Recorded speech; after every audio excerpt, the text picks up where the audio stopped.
Selamat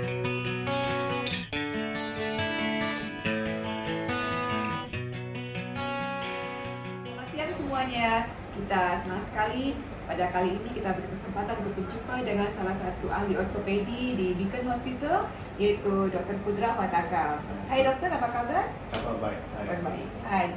Jadi Dr. Putra ini adalah seorang Malaysian ortopedi dan surgeon untuk trauma surgeon, dan yang berspesialisasi di sport orthopedic surgery dan arthroskopi. Kalau di Indonesia juga sering sekali kita mendengar orang itu sakit lutut, ya sakit sendi, itu banyak sekali. Jadi untuk yang kali ini kita akan membahas tentang salah satu pertanyaan favorit yang banyak ditanyakan dari pasien Indonesia, yaitu tentang joint replacement surgery. Oke. Jadi dokter pun sudah berpengalaman kan ya untuk masalah ini, memang sudah pakar dalam hal ini ya. Betul. Yes. Oke, jadi sebetulnya itu apa sih dok? What is joint replacement surgery? Itu apa ya? Oke. Untuk memahami apa itu joint replacement, kita kena faham yang sendi biasanya ada tulang rawan yang sangat licin di dalamnya. Okey, dan bila sendi itu sudah rosak, biasanya kerosakan itu lebih kerap disebabkan oleh umur yang semakin meningkat.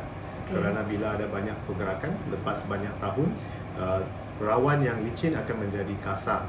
So ada kerosakan di dalam sendi, terutamanya di rawan, yang rawan itu jadi kasar. So setiap kali ada pergerakan, ada geseran di antara rawan yang kasar, dia akan menjadi sakit. So bila kita melakukan pertukaran sendi, apa yang saya akan lakukan? Ya, saya akan membuka dan tengok rawan di dalam. Okay. Lepas itu saya akan mengeluarkan rawan yang rosak. Ada mungkin ramai orang ada pemikiran yang bila saya menukar sendi, sebahagian besar daripada tulang akan dipotong keluar, tetapi sebenarnya itu tidak betul.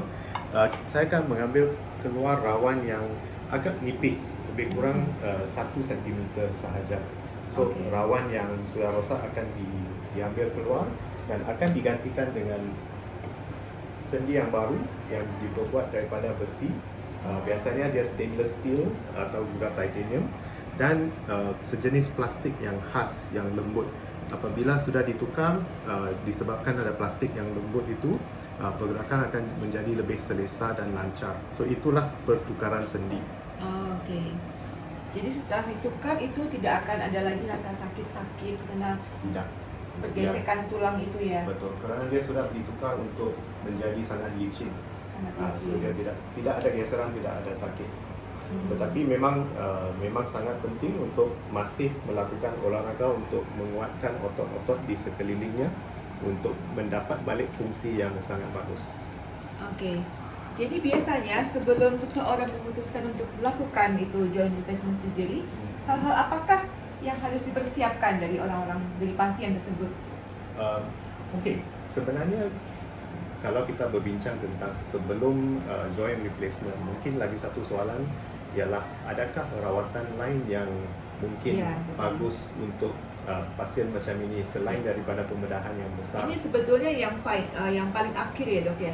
Ini biasanya kalau boleh, saya akan simpan rawatan sebegini untuk yang tidak yang masih sakit selepas melalui rawatan-rawatan yang lain. The last option lah.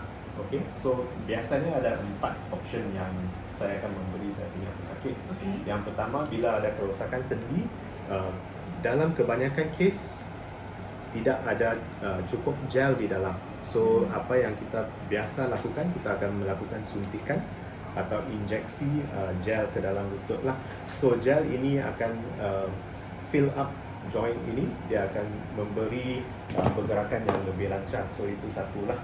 Yang kedua ialah sejenis rawatan yang kita panggil radio frequency ablation ataupun ablasi saraf yang berdekatan dengan sendi.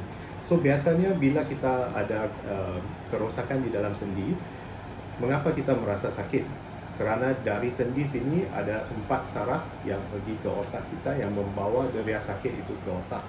So kalau kita mau kurangkan sakit ataupun remove sakit itu sama sekali, kita kena switch off ataupun tutup saraf dari sendi yang pergi kepada otak kita. Bagaimana kita melakukan ini? Saya akan memakai sejenis jarum yang khas. Saya akan memasukkan dia ke dalam ataupun sangat dekat dengan saraf. Okey. Ada 4 saraf yang dekat dengan sendi lutut misalnya. Saraf itu akan diletakkan jarum, dan jarum itu akan disambungkan kepada sejenis mesin yang akan menghasilkan tenaga elektrik yang akan digunakan untuk switch off saraf itu.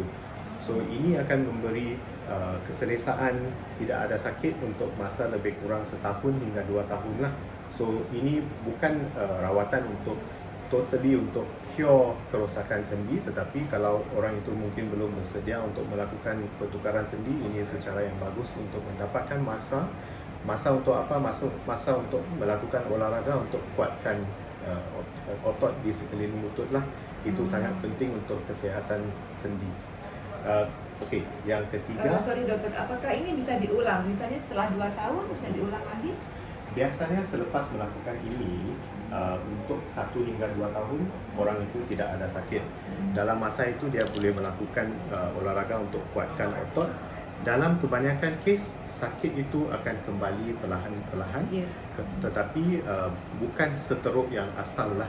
So dengan itu sesetengah orang tidak perlu melakukan lagi ini selepas 2 tahun. Tetapi kalau kerosakan di dalam sendi memang sangat teruk, mungkin tiada pilihan lain, boleh sama ada membuat lagi sekali, ataupun pada masa itu mungkin pesakit itu sudah bersedia untuk melakukan pertukaran sendi. Dengan sendi. Baik. So itu yang kedua. Ya. Yang ketiga, apa yang saya lakukan? Saya lakukan pembedahan artroskopi. Pembedahan artroskopi itu sejenis pembedahan yang kecil. Potongan hanya lebih kurang 1 cm sahaja, 2 atau 3 tempat di sekeliling lutut, dan saya akan memasukkan kamera ke dalam untuk tengok keadaan di dalam, dan kalau boleh kita akan repair ataupun membaiki tempat-tempat yang rosak lah, macam rawan di permukaan sendi ataupun mungkin meniscus, iaitu sejenis rawan yang sangat soft, yang lunak. Yes, betul. So bila kita repair itu, pesakit itu akan mengalami sakit yang berkurangan. Yang keempat, yang paling penting, yang perlu dilakukan oleh semua orang yang ada sakit lutut, itu olahraga ataupun senaman. So mungkin boleh dinamakan fisioterapi ataupun just olahraga sahaja, tetapi walaupun rawatan yang mana daripada ketiga-tiga ini, ataupun juga lepas pembedahan untuk pertukaran sendi, memang sangat penting untuk membina otot. So itu saya sarankan kepada semua pesakit saya. Olahraganya kira-kira olahraga apa yang disarankan? Okey, soalan yang bagus. Biasanya bila saya sebutkan perkataan olahraga, mungkin orang akan ingat macam lari maraton atau seperti itu, tapi sebenarnya bukan. Dia olahraga yang simple. Tadi kita berbincang tentang sepeda. So actually menaiki sepeda itu sangat penting untuk otot di lutut, terutamanya otot quadriceps di belah paha. So kalau Esther, kalau kamu boleh hari ini boleh mula untuk buat sepeda selama 20 minit sehari, saya rasa kamu tidak akan ada sakit lutut untuk banyak tahun. Nah, itu penting, 20 menit dalam sekali sehari ya? 20 menit sehari. Kalau tidak ada masa, 10 menit pun lagi baik daripada tidak buat langsung lah.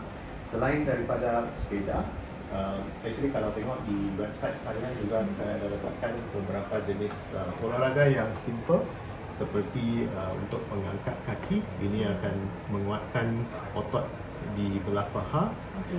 Juga olahraga sebegini untuk membuat squat. Tetapi biasanya untuk pesakit yang sudah ada kerosakan lutut, saya tidak akan mensarankan squat yang sangat rendah. So ini kita panggil half squat sahajalah. Half squat. Dan di website saya juga ada beberapa yang lain juga yang pesakit saya sering saya memberi website ini kepada mereka untuk tengok dan untuk mengikuti semua olahraga yang simple sahaja. Tidak perlu jadi Mr. Universe atau apa-apa. Betul. Okey, sangat menarik. Biasanya berapa hari harus stay di hospital? Okey, untuk pesakit saya akan memastikan yang pesakit itu selepas pembedahan akan mula berjalan pada hari yang pertama. Oh, Pada hari yang pertama. oh langsung harus jalan. Yes, mungkin kalau pembedahan itu dilakukan waktu malam, saya akan bagi pesakit itu rehat untuk sehari. Tetapi Okey. dalam masa 24 jam, saya akan suruh pesakit itu bangun. Ya. Pada mulanya, pesakit itu akan mula dengan pergerakan sendi sahaja. Semasa baring, dia akan mula untuk mendapatkan pergerakan sendi. Okey. Lepas 24 jam, dia akan mula berjalan dan balik dari hospital lepas 2 atau 3. Kebanyakan pasien kan begitu sangat takut untuk berdiri. Jangankan jalan, untuk berdiri pun sangat takut. Sebetulnya nggak apa-apa ya dok ya berarti? Actually ada beberapa cara untuk mengurangkan ketakutan itu. Yang pertama mungkin sebelum operasi, sangat penting untuk pesakit itu bertemu dengan ahli fizioterapi untuk belajar apa yang akan dilakukan, senaman ataupun olahraga yang akan dilakukan selepas pembedahan. So apabila pesakit atau pasien itu sudah tahu dan faham bagaimana mau membuat, dan ketakutan itu akan berkurang. So sangat penting untuk berjumpa dengan doktor, berbincang tentang senaman yang akan dilakukan. Pedoman penting yang menjadi pedoman dalam dokter merawat pasien sendi dan tulang, yaitu to replace or to repair, mengganti atau memperbaiki. Itu kira-kira apa ya dok maknanya? Kehidupan kita dan khususnya dalam perubatan dan kesihatan, kita selalu ada beberapa pilihan untuk rawatan. Satunya untuk repair atau untuk membaiki kerosakan yang sedia ada. Misalnya dalam lutut, kalau katanya dalam ada kerosakan, mungkin koyak di sebahagian daripada rawan di dalam, kita ada pilihan untuk membaikinya ataupun tukarnya untuk sendi yang baru.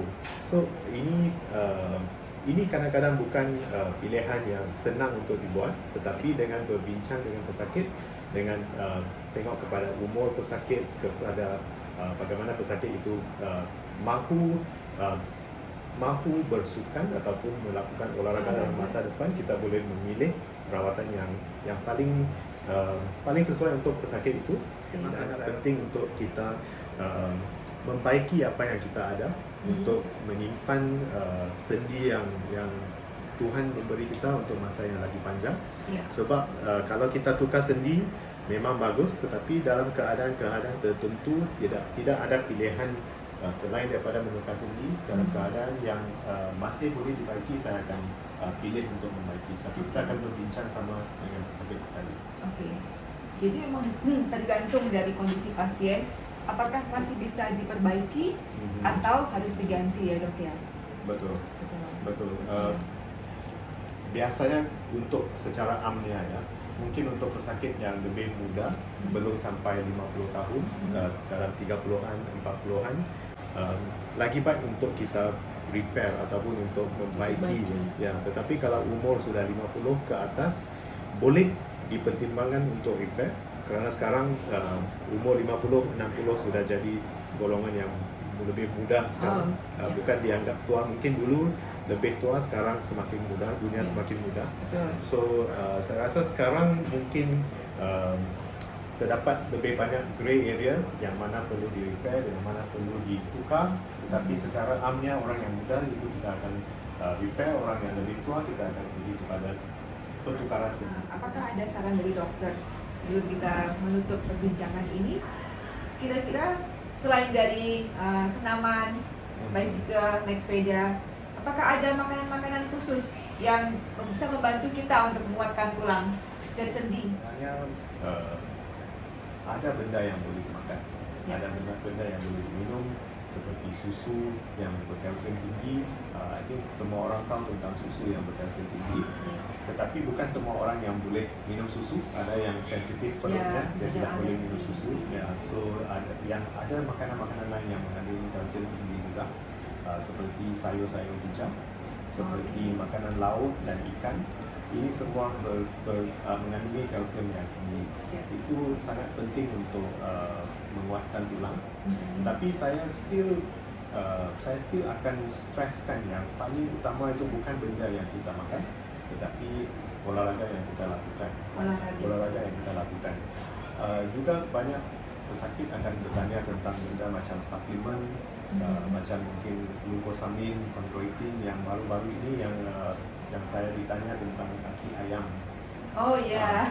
So yang kaki ayam itu Yeah. sebenarnya kandungan di dalam kaki ayam itu macam juga suplemen yang kita boleh beli di pasaran yang glucosamine dan dengan chondroitin itu, tetapi dia dalam keadaan yang semula jadilah. Ya, So natural.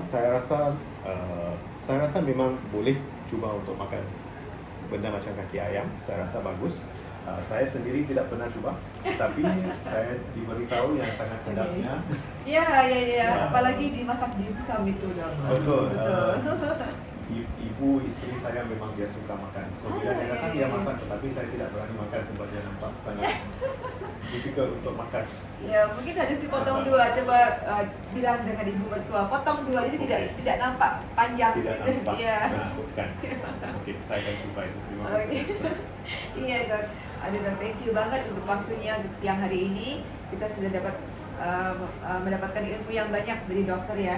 Jadi kalau memang ada pasien, ada orang Indonesia, saudara atau kawan yang membutuhkan konsultasi mengenai joint, mengenai sendi, mengenai tulang, jangan segan untuk menghubungi kami dari tim Indonesia di Beacon Hospital, dan kami ada Dr. Putra di sini yang siap melayani dan menjawab pertanyaan Anda dan memberikan solusi yang paling tepat untuk masalah tulang dan sendi Anda. Di lain waktu kita akan ada kesempatan lagi untuk mungkin ada pertanyaan lagi dari teman-teman. Silakan tanya dalam kolom komen atau dalam direct message, dan kita akan sampaikan ke dokter.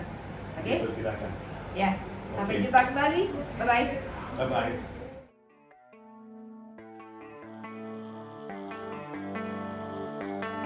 Baby, read the fine print. I've got baggage and it's all Gucci. Don't get too attached to me. Everybody